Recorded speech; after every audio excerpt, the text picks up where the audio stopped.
Honey, explain this to me. You're living in my apartment, eating at my expense, just to save up for your own place and planning to put it in your mother's name. Her husband nodded confidently, but his smugness was shaken by his mother-in-law's reaction. But before we continue, let us know which country you're watching this from. Enjoy the story. Emily was glowing. Her second marriage seemed to bring her the true happiness she had dreamed of for so many years. Mark was charming, attentive, always ready to support her. He knew how to listen, how to make her laugh, and most importantly, made her feel like the most beautiful woman in the world. Their wedding was an intimate celebration with close friends and family, and their honeymoon on the coast of California felt like a magical fairy tale. Everything pointed to the beginning of a strong and happy union. The decision to live together came quickly and naturally. Emily, the owner of a spacious two-bedroom apartment in a prestigious neighborhood, didn't hesitate to invite Mark to move in. "Why would you pay for a rental when there's so much space here?" she told him, full of hopeful dreams. "We'll build our little nest together." Mark, of course, agreed, sincerely thanking Emily for her generosity and care. At first, everything seemed perfect. Mark acted like a caring husband, helping around the house, making breakfast, meeting Emily after work. He seemed like the ideal partner, sharing all the joys and worries of everyday life. Emily, a successful marketing professional with a good income, gladly took on the main financial responsibilities: utilities, groceries, household supplies, clothes. It was all on her. Mark, in turn, explained that he didn't yet have a stable income. He freelanced, took on different projects, but nothing brought in substantial money. "Don't worry, sweetheart," he'd say, wrapping his arms around her. "I'm working on a very promising project. Once it takes off, we'll redistribute our financial roles. And until then, I'll keep the house running and spoil you with my culinary masterpieces." Emily believed him. She saw how Mark stayed up late at night at the computer, working on his ideas. She truly believed he wanted to change things and contribute to their shared life. She loved him, and caring for him brought her joy. Money seemed secondary to their love. Over time, Mark started talking more and more about the need to buy their own place. "We need our own apartment, he'd say, "a place where we can create our own world, our cozy little corner. Your apartment is great, of course, but it's still yours. We need something that's truly ours, something that belongs to both of us." Emily agreed. She also dreamed of a bigger place where they could host guests, spend cozy evenings, and raise future children. But with her financial load and Mark's unstable earnings, buying a new home seemed out of reach for now. "Don't worry," Mark reassured her. "I've thought it all through. While we're living in your place and you're covering the costs, I'll save every penny I can for our future home. I'll cut back on everything, deny myself whatever I must, so we can reach that goal sooner." Emily was touched by his thoughtfulness and long-term vision. She felt she had found the perfect man, someone who loved her and cared about their future. She gladly agreed to the plan. Emily's mother, Susan, a wise and practical woman, had her doubts about Mark from the start. She saw how he leaned on her daughter's kindness and generosity without taking any real financial responsibility for their life together. "Emily," she'd say every time they met, "I'm glad you're happy, but take a look at what's really happening. You're carrying all the weight, and he's just making promises. Has he ever offered to pay for groceries? Has he ever bought you a gift just because?" Emily defended Mark, thinking her mom just didn't understand him. "Mom, what are you even saying?" she'd respond, frustrated. "He's going through a tough time. He's still finding his path. Once he gets a good job, he'll contribute. You can't expect someone to have everything all at once." Susan would sigh and shake her head. She didn't want to fight, but she couldn't stay silent either. She felt Mark was using Emily for his own gain. "All right," she'd say. "I won't nag you anymore. Just be careful. Don't let him walk all over you. Remember, you're a smart, beautiful woman. You deserve more than to be your husband's sponsor." Emily brushed off her mother's warnings, thinking they were just excessive caution. She believed in her love for Mark and in his sincerity. It seemed to her that her mother was jealous of her happiness. "Why do you always look for the worst in people?" she'd ask. "We love each other, and that's what matters. Money can be earned." The most important thing is peace and harmony at home. Susan silently watched her daughter and realized there was no changing her mind. She decided to stay quiet and keep a close eye on things in case Emily ever needed her help. Time passed, but nothing changed. Emily continued paying for everything. Mark still freelanced and kept promising things would improve. He talked more and more about his future apartment. Once it was our future apartment, and Emily would smile imagining them picking out wallpaper, arguing over furniture colors. Now, the word "our" had disappeared like smoke. It became simply the apartment, a place Mark described with obsessive detail, the neighborhood, the layout, even the color of the front door. But never once did he mention how Emily fit into that picture. She listened, smiled, nodded, but a chill began to grow inside her. One evening they were having dinner with Mark's friends, a loud crowd Emily never really liked. The conversations were always about money, cars, and sketchy business ventures. At one point, during a discussion about investment risks, Mark casually said, "Yeah, I'm buying an apartment now. I'll put it in my mom's name, just to be safe. You never know." Emily felt the blood drain from her face. She tried to understand the context, to be sure she'd heard right. But Mark, animated by the conversation, didn't notice her expression. He went on, laughing, gesturing, and in Emily's ears, one sentence echoed. "In my mom's name. Just to be safe?" What did that mean? Did he not see her in his future at all? A few days later, Mark was talking on the phone in the other room. Emily overheard a fragment. "We'll get it finalized soon. Yeah, it's fine living here, but it's just temporary. You know what I mean." It hit her like a punch in the stomach. She froze. Mark seemed to sense her presence and lowered his voice. Emily pretended she hadn't heard, but the words lodged in her mind like poison. Temporary. So, the past year and a half was just a convenient stop for him to save up for his own place? From that moment, Emily began noticing little things she'd ignored before. Mark never offered to buy groceries. He disappeared when the bills were due. He bought himself expensive things, but never gave her anything beyond a basic bouquet on holidays. She started collecting questions like a squirrel hoards for winter. Why doesn't he say "we" anymore? Why does he dodge any talk of money? Why does he always say his mom is the most reliable person in his life?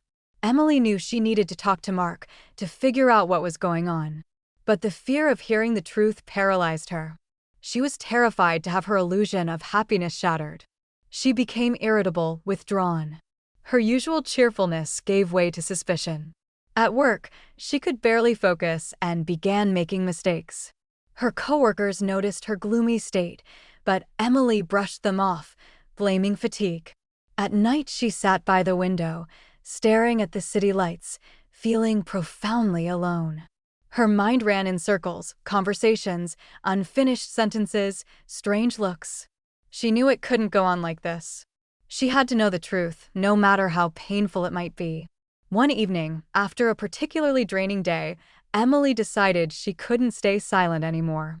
She made dinner, set the table, and waited for Mark to come home. When he arrived, tired and irritable, Emily tried to stay calm. Dinner was wrapped in an unnatural silence. Mark was absorbed in scrolling through the news feed on his phone, occasionally tossing out empty remarks about politics or sports.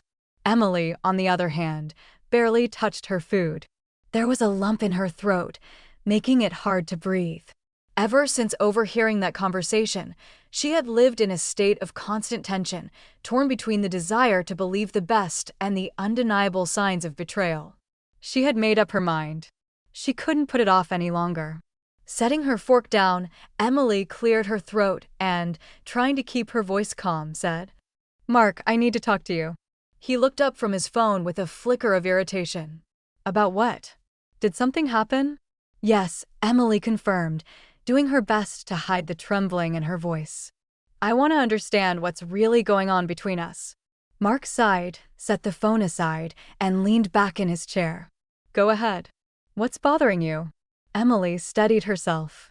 "You're living in my apartment, eating on my dime, saving up for your own place, and planning to put it in your mother's name?" The question came out sharp, even harsh, but she couldn't sugarcoat it. She needed a direct answer, no sidestepping, no vague reassurances. Mark didn't flinch. He didn't blush, didn't fidget, didn't even try to justify himself. In fact, something like relief flickered in his eyes, as if he'd been waiting for this moment. Yeah, he said calmly, like he was discussing something completely mundane. What's the big deal? It makes sense. Emily was stunned. She had expected anything, denial, excuses, accusations of paranoia, but not this blunt, cynical truth. Makes sense, she echoed, a wave of outrage rising inside her. You think it's logical to live off me, promise a shared future, while secretly planning something I'm not even part of? Come on, Mark rolled his eyes. You're a grown woman. Anything can happen. Something could happen to you, or we could just split up. But I can always count on my mom. She'll never betray me. Every word hit like a whip. Emily felt the world she had so carefully built begin to crumble. The hopes, the dreams, the faith she had in Mark's sincerity all turned to ash. So I was just a temporary arrangement to you, she whispered, her eyes stinging. Just a convenient stepping stone to improve your financial situation? Don't say it like that, Mark tried to soften his tone, but there wasn't a trace of remorse in his voice. I care about you. I'm comfortable with you. But we still have to think about the future. Your future, Emily finished for him. Silence filled the room. Emily stared at Mark as if seeing him for the first time. He seemed like a stranger, repulsive, even. How had she been so wrong? How had she believed his lies? Mark just looked back at her calmly, as if he truly didn't understand what was so wrong. In his eyes, there was only confusion and a touch of irritation. Emily couldn't take it anymore. She felt that if she stayed one more minute, she would explode from all the anger and hurt. Silently, she rose from the table and left the room. She needed to get away from him, from the fake reality they had created, from the lie she had been living in. In the bedroom, she pulled out her phone and dialed her mother. Mom, she whispered, barely holding back her tears. You were right. There was silence on the other end. Emily could feel her mother waiting, tense. He admitted it, she sobbed. He's using me. Susan didn't say anything. She just listened, letting her daughter pour it all out. Emily told her everything, the conversation, Mark's plans, his cold confession. When she finally finished, her mother spoke only one word. I'm coming. And hung up. Emily sat on the bed for a long time, staring into space. She felt empty, betrayed, devastated. And yet, something new stirred inside her. Resolve. Resolve to change her life, to break free from this web of lies and manipulation. To reclaim her independence and dignity. The next morning, Susan arrived early. As always, she was calm and composed. There was no pity or blame in her eyes, only firmness and certainty. Good morning, sweetheart, she said, hugging Emily. How are you? I'm okay, Emily replied, trying to smile. Thanks for coming. Don't be silly, Susan waved it off. Did you think I'd leave you alone in a situation like this? She walked into the living room, where Mark, acting as if nothing had happened, was eating breakfast and reading the newspaper. Good morning, Mark, Susan said in an even tone. Mark looked up, surprised to see her. Susan? What are you doing here? I came to visit my daughter, she replied. And to settle a small matter. Susan pulled a folder from her purse and handed it to Mark. Here. Have a look. Mark took the folder and opened it. Inside was a detailed list of every expense Emily had covered for him over the past year and a half. Rent, utilities, groceries, clothing, entertainment, even gas for his car.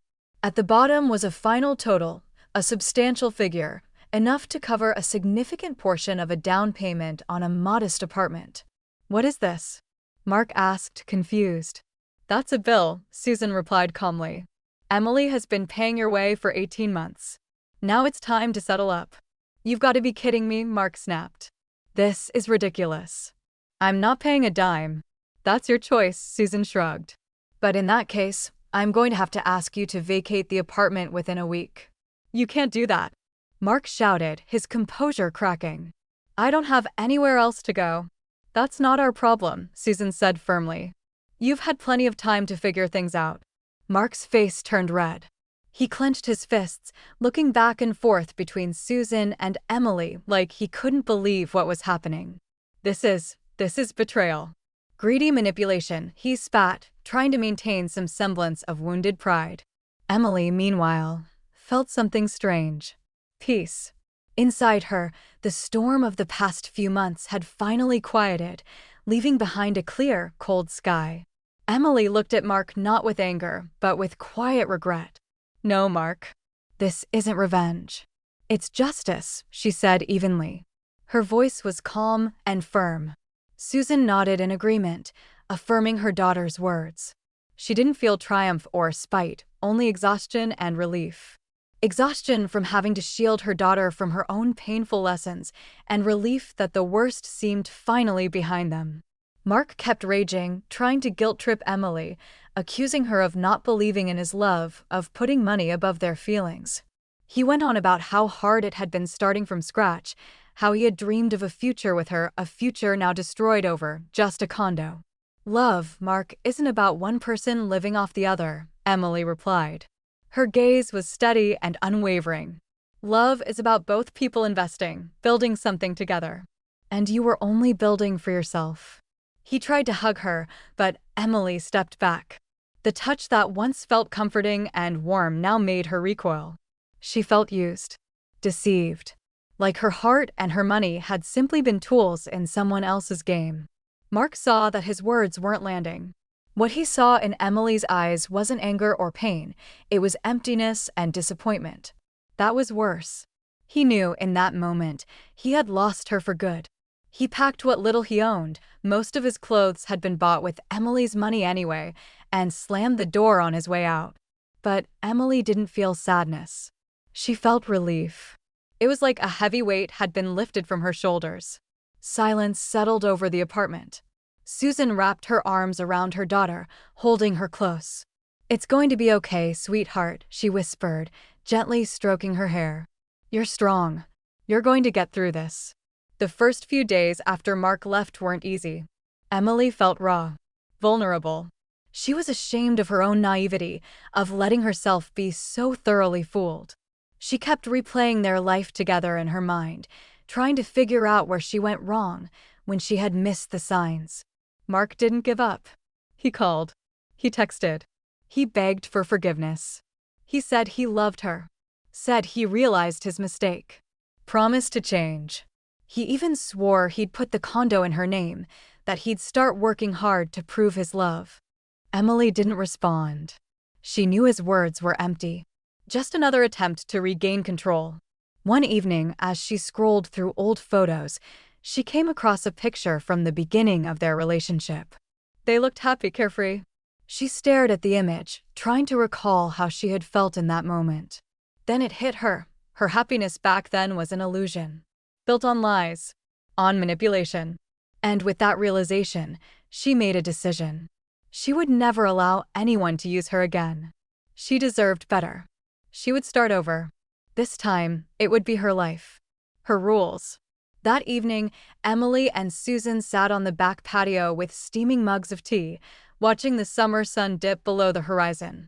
The warm wind brushed their faces. The air smelled of jasmine and fresh grass. "Thank you, Mom," Emily said, looking at Susan with deep gratitude. "If it hadn't been for you, I'd still be trapped in that lie." Susan smiled gently. "I only ever wanted you to be happy, Emily. And to be loved for real, not for your money." Emily leaned into her mother's embrace, soaking in the comfort. She realized that what mattered most in life wasn't a man's promises or empty affection. It was the real love, the kind that came from those who stood by you no matter what. And in that moment, she finally felt free.